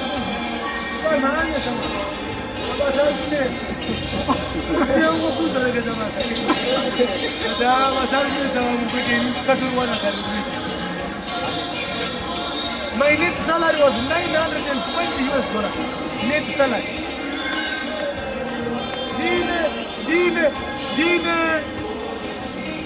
Dine medical aid yanga isingaite shortfall. Whatever treatment yanera kuita bengirire kuchibhadhara vana ma-school fees in full. Kana wenza vana kuchechu yaibhadhara in full. Asi I resigned for the sake of this gospel. Somebody came here akanditi akutite pastor akatipa chikafu akanditengera chikafu paistiketa dzinoparidza stereki. Saka rimwe chechi isina munhu pamegorina.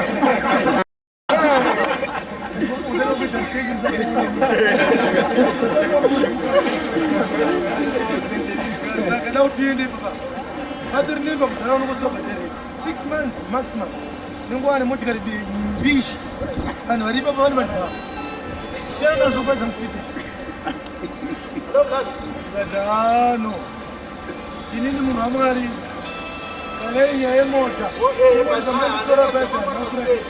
utori neyangu yandataka yamaona iyo iri pepe neyangu haisi yechechi iyo ndeyekushande ndini. Saka handibvunduke nyaya yemota tagaimwe ofa handiuya kuzoparidza kuchechikwenya kuti mandipa ofa. Kufundisa shoko raMwari is not a job opportunity rinoadvertiswa. It is a commissioned assignment. Saka ndichamirira Mwari kana akanditi ndiuya ndichauya. Saka ndikatorowana ndaungoonere kurumidza pacho kungofungeva ndopa mumwe munhu basairuka nyura. Saka vakachomwana mumwe mupenzi ipapo anganditengera naye 5 plus maite ine chikafu chamanditengera handishande ndichimhanya kuda. Vanoparidza magaka anovava. Chinosaka magaka avo agamuchirwe anoiswa shuga mukati. Zvinoitwa mwana anobva piritsi rinonyungudutswa hamaiswa tushuga imo. Anenge achigara kubhuruku baba achifamba nestate of the art. Ukaitwa mufundisi obvapo Alexis, ukaitwa mufundisi obvapo Westbank, ukaitwa mufundisi obvapo achipaparimbuzi kuchati kuna baba wako izvi mazvoona ku ukavaona baba vasipo havaparidzira Kristu anenge achiparidza baba. I want to tell you, brethren, this man of God that we have is a saint. I was nothing, but because of prophet, I am who I am today. Prophet do akanipa mari andakachatisa inini. Prophet do aneipa ndirikugara inini. Prophet do anemari yekuendesa nawo kuchikoro. I was nothing before I met the prophet. Message yoyi ndikuparidzirwa chei kana itonyoramba nozi kuti shuwa anga asina anga asina andau.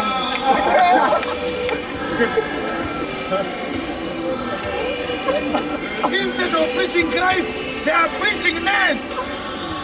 Hallelujah, hallelujah. Magaka emusango iwa. Murairo. Where says how? From Genesis to Deuteronomy. How do we deal with the law? The law was basically a prophecy of Jesus Christ. We interpret the law to come out with the revelation of Jesus Christ. We don't go forward to do what the law commands that we should do. That's how we deal with the law. Hallelujah. Why? Pasika. Regore rimwechete riri gono mori gocha neura hwaro moridya musina kudambira mutumbi hatiende kuita pasika iyoyo touraywa ichaiyo aiwa. We look at the cross. That's where we see our Passover lamb, who was Jesus, a blameless lamb. Dear Passover yedu. Hallelujah, hallelujah. Tirikudzikere. Akanga asina chaanopomerwa. Uye paakaroverwa haana kugurwa kana gumbo ndosaka richinzi ngaridyiwe risina kugurwa. That's our Passover. Tinoona naKristu paPassover lamb. Ndirikunzwika here panodhikirewa mutemo weJubilee after 50 years varanda vese vamakanga muinawo vadzosei kudzimba dzavo kumisha yavo kunyika yavo. Unoiteedza sei mutemo iyi? Pana nimuranda pana uri kuuteedzere mutemo weJubilee. Remember Jubilee? In 50 years, I don't know. 50, number 50. So it's 10 times 5. 5 is the number of grace. 10 represents my churches. I don't know mundu wadzenyasha. Kusvika Jesu achiuya mufananidzo vasikana vane 10. 7 churches plus 3 machechi ari muJudha. Ndo 10 vari kuya 3 nava. Saka pari kunzi at 50 years varanda vese ngavadzoserwe kwavanoenda. 50 pari kunzi kana grace dzalodywa nekurerwa kwaJesu pamuchinjikwa hakudzisina munhu ari pasi peuranda hwemurayiro. Munhu wese ngaadzokere kuna musiki wake. NdoJubilee yapinoyo. We go back to God by way of grace. That's how we celebrate the silver Jubilee. Are you hearing me? Amen. That's how we do the Lord. So in the same vein, panondibvisa cheguru hatibvisa cheguru. Tautana mweya muchenu kuti atitsananguri ichegumi chaibviswa sei. Zvino vanonyepera vanhu nenyaya yechegumi havabati mavhesi akatorwa chegumi. Vanokonomhara pana malanga. Pafambira mwana. Hapasiripo pakabva mutemo wechegumi. Chegumi chakatanga kupiwa kubhuka Leviticus chapter 27 verse 30. Chegumi chezvese zviri mumamako. Kunyange nemichero yemiti nezvipfuyo. Chinokuchecha havasi kuna michero yemiti. Vari kungoda mari bedzi. Unongopuwa envelope nokuti unoya nemari. Wauti upuwa saka yokuya nemakotopeya remevhura. Zvatodhadza zvatoshata. Ukangoya nemari bedzi haisisi chegumi. Unoverenga ukaita makotopeya mumapako waitoya nesanga. Ndimozvitiraone mazigavha ari kumamakwaya nematamba ari mundamana uwazadze mudoro mazido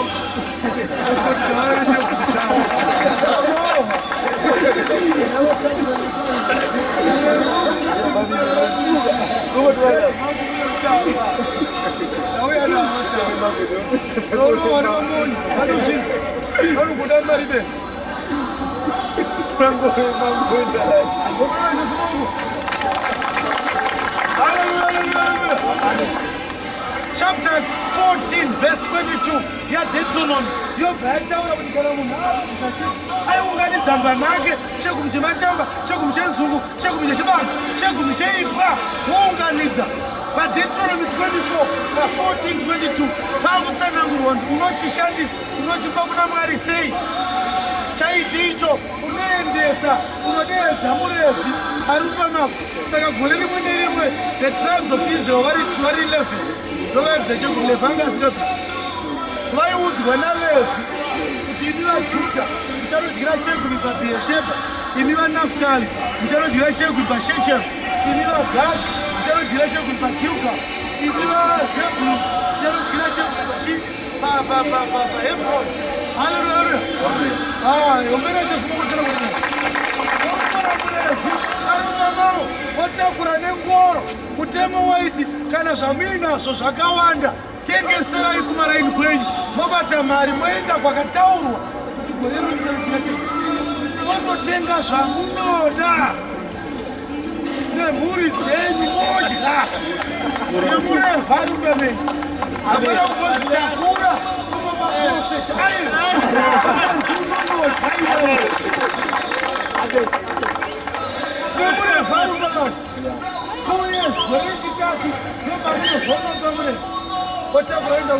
chinenge zvasara musiye mutano waitoitawo kumukoka murevi mamusingauye nendemvuro kuchechi maikoka pasta kune kwataurwa zvino ndiri kubvunza nezvekuti kana ndakuza cheguru murevi wamina ndiani baba vakabva pano pamhondora mureviyo murevi hazvine kuti pasta ka murevi haisi profession rudzi born of Israel nopasta pazvakavambwa vakabva kuisraeri vane rudzi narefe inandisi murevi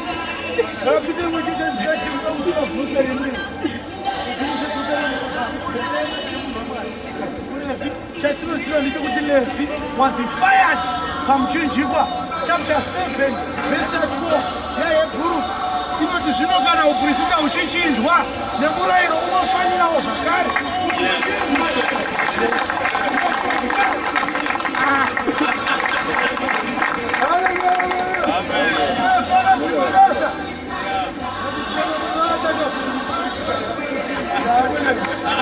tiri murefu chete wakadzima basa tikakumai kuda tiri pabasa. Haleluya. Munew Testament hamubviswa cheguru vanhu vanopa kuna Mwari as directed by Holy Spirit. Saka saka vapiwa murayiro mweya mutsvene anga asiri pakati pavo vakaita zvokunyorwa mastatutes. Munew Testament vakaprofitwa ichakwana nguva yekuti ndichaita sungano itsva navanhu vangu mbuka Jeremiah. Sungano iyoyo handikuzoinyora pamatombo murayiro zvakanoita kuna Mozisi. Ndichanyora murayiro kumweya kwavo. Hakuna munhu achadzidzisa vanhu murayiro akamira kunema vanhu. Ndichadzidzisa vanhu ndega kumweya wavo. That is the New Testament law. Haina kunyorwa pamatables. Yakanyorwa into your spirit. Holy Spirit tells you what to give, how to give, and where to give, and when to give. Hauverengerwe murayiro. Ndiedzei mukasaona ndichikufurirai mawindi ekudenga nekupai maropafadzo amuchashaya pekuaisa. Profeta ndikuna kabvira kare rini ndichacheguru chikuudzaiwozvo panzi kana mukabvisa cheguru muchavhurirwa mawindi ekudenga mugopuwa ropafadzo namuchashaya pekuisa. Pane chamuinacho here chamati maakushaya pekuchiisa. Kana bhaibheri raitaura zvecheguru ini kushaya pekuisa inhamo kushaya pekuisa nekuwanda kwayo unoshuwa kuti windo rekudenga rikavhurwa panobuda Range Rover unoshuwa. Are you serious? John chapter 6 from verse 43. Tini chingwa chakabva kudenga. Hallelujah. Windo rekudenga rikavhurwa panouya Christ. Iye akatipa shoko ratinoshaya pekuriisa nekuwanda kwaro. I see a blessing as a shepherd of Israel. Makake msango iwa. The word tithe is not existent in the New Testament books. From the book of Acts to the book of Revelation, the word tithe does not exist. Jesu ari panyika ino haana kutora cheguru, haana kubvisa cheguru. Pauro ari panyika ino ndiye akarona machechi ari maGentiles, haana kubvisa cheguru, haana kutora cheguru. Hallelujah. Madzima oto epaepwezi padoko ramwana vaakutora cheguru vakachiwana kuda. Hallelujah. Yes. The word tithe Jesu akataura chimwe chete pamusoro pechegumi become one in Bible. In 3 years Jesus mentioned the word tithe only once. Matthew 23 verse 23. Woe unto you, scribes and Pharisees, hypocrites! Titus say, you pay tithes.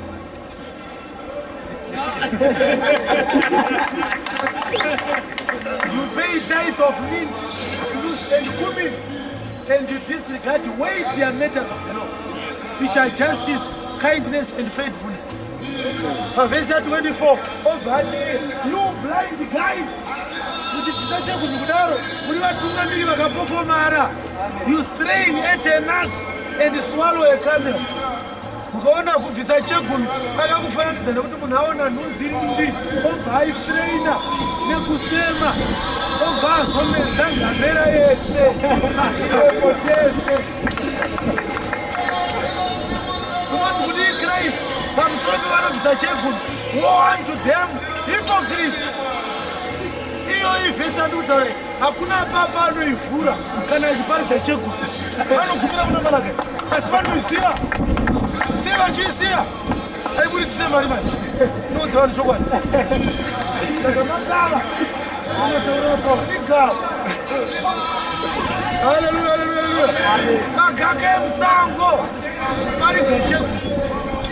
Kazhinji kana vakuda kuparidza chegunu havasivi vanokuparidza, anoderedza shamwari yavo ouya wokushout, you are cursed, you are rubbish. Tosvika kuri tichingotuma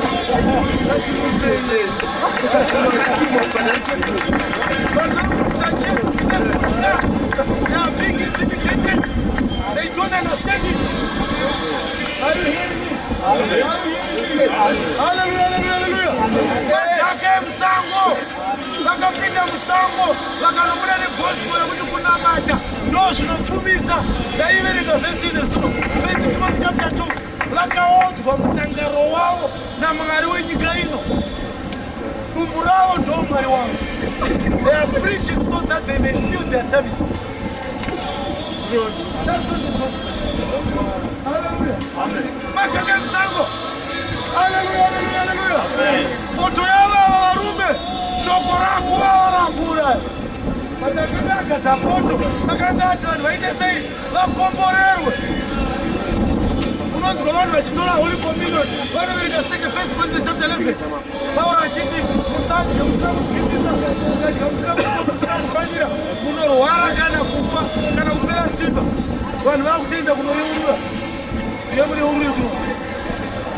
Ini prophet. Chokwadi chokwadi kumanga. Vatari mukadzi wangu.